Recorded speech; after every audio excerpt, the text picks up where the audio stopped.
Hello everyone, so welcome to my YouTube channel. और अब चलते हैं नेक्स्ट टॉपिक पे।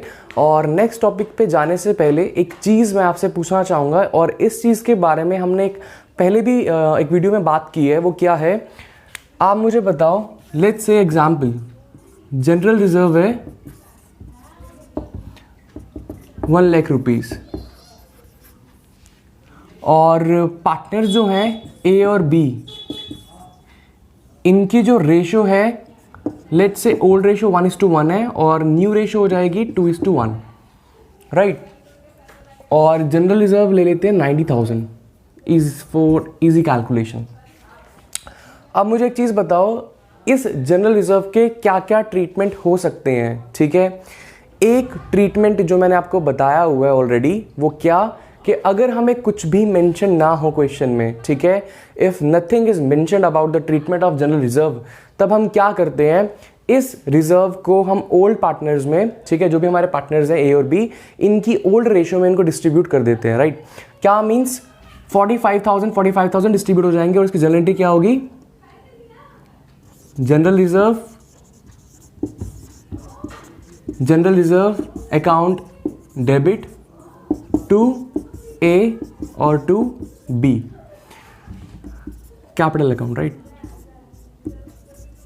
Capital account.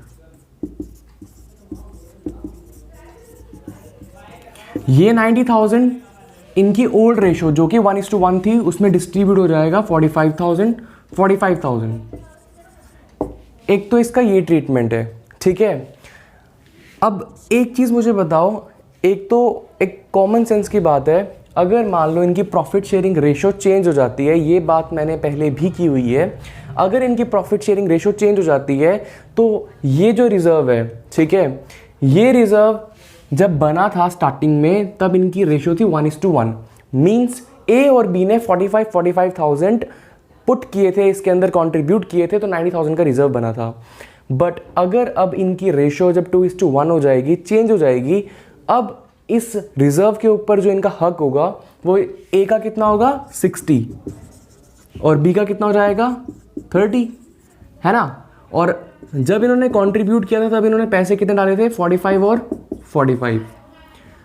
अब मुझे एक चीज़ बताओ, एक तो मेथड ही हो गया कि हमने सिंपली क्या किया, जो रिजर्व बना हुआ है वो ओल्ड रेशो में इनको डिस्ट्रीब्यूट कर दिया, काम खत्म।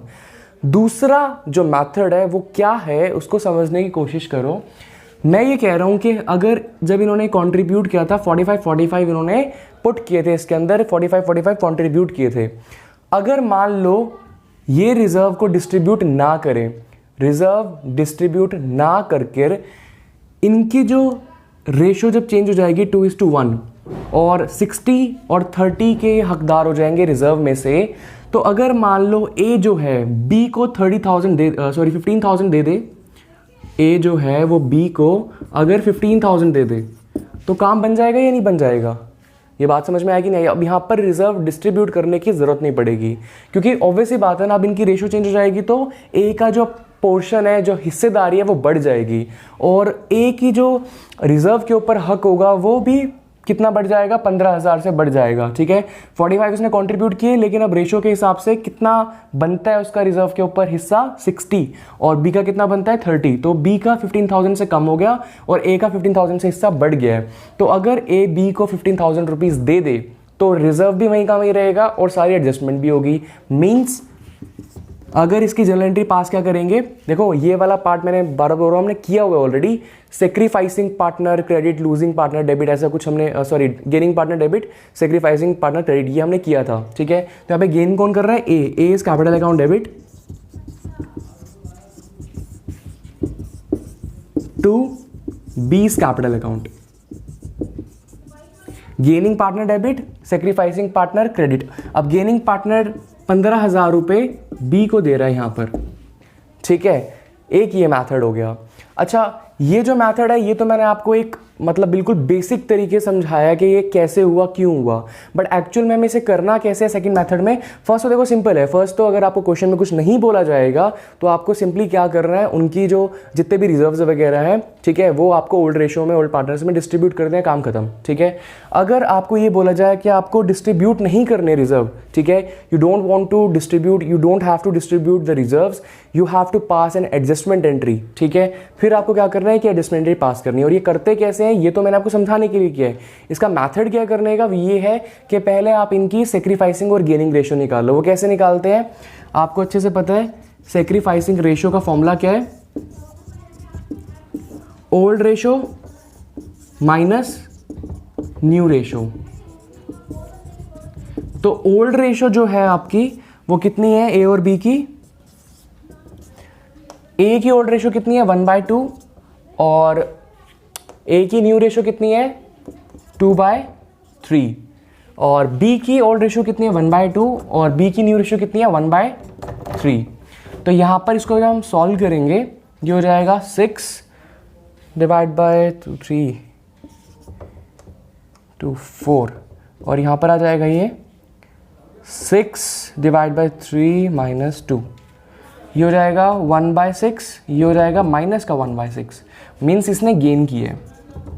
ठीक है, पहले आपको क्या करना है, स्टेप सबसे पहले आपको क्या करना है, यहाँ पर गेनिंग और सेक्रीफाइसिंग रेशो निकालनी है। हमारे पास गेनिंग रेशो आ गई 6 की 1/6 और बी की आ गई 1/6 सेक्रीफाइसिंग। अब नेक्स्ट स्टेप क्या करना है, जो रिजर्व है, कितना रिजर्व है 90,000, इस 90,000 का एक छोटा सा वर्किंग नोट बनाओ। 90,000 का 1/6 निकालना है हमें, कितना हो गया 15,000। यही आ गया अमाउंट जो मैंने समझाने के लिए यूज़ किया था 15,000। अब आपको अच्छे से पता है कि ए ने यहाँ पर गेन किया है, ठीक है, और अमाउंट भी आ गई, रेशो भी आ गई, अमाउंट भी आ गई।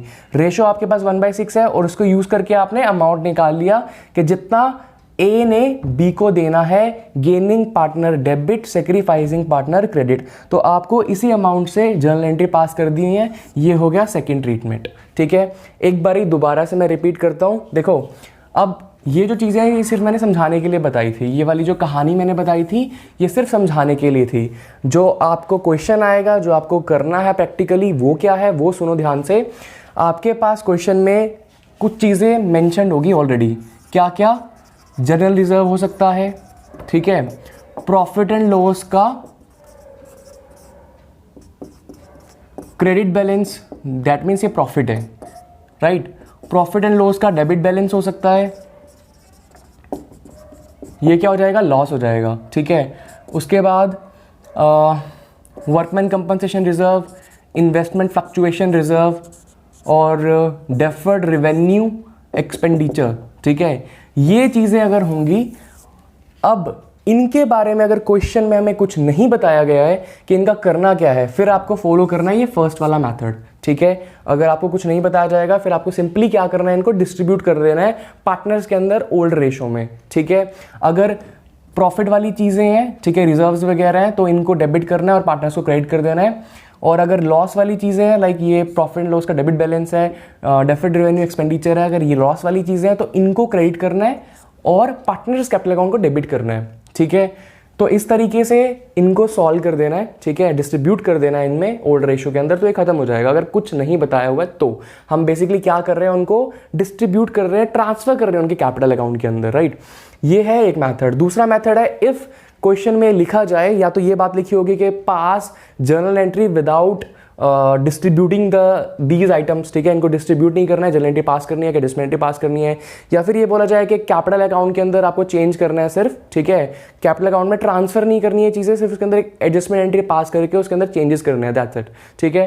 तब आपको ये सेकंड मेथड यूज़ करना है, ठीक है। वो क्वेश्चन में बोला जाएगा, जैसा भी होगा उस हिसाब से आपको सॉल्व करना है। तो अगर क्वेश्चन में ये बोला जाए कि they do not want to distribute these reserves वगैरह, तो आपको फिर सेकंड मेथड यूज करना है, राइट। सेकंड मेथड में हमने क्या किया है, सबसे पहला स्टेप आपको सेक्रीफाइसिंग रेशो कैलकुलेट करनी है, किस पार्टनर ने सेक्रीफाइस किया है, किसने गेन किया है और उनकी रेशो क्या है। वो जो आएंगी रेशो वगैरह तो उनको यूज करके, और जो अमाउंट होगा, ठीक है, जनरल रिजर्व का, उससे मल्टीप्लाई करेंगे तो अमाउंट आ जाएगी, ये पार्ट आ जाएगा, वो पार्ट जो सेक्रीफाइसिंग पार्टनर लेगा और गेनिंग पार्टनर देगा, तो फिर उसकी एक जनरल एंट्री पास हो जाएगी, ये जो हमने पास की थी, gaining partner debit, sacrificing partner credit, और अमाउंट जो हमने कैलकुलेट किया दैट्स इट। ये है दूसरा पार्ट, इसका दूसरा मैथड, इसको इस तरीके से करना है। सो आज के लिए इतना ही, थैंक यू वेरी मच।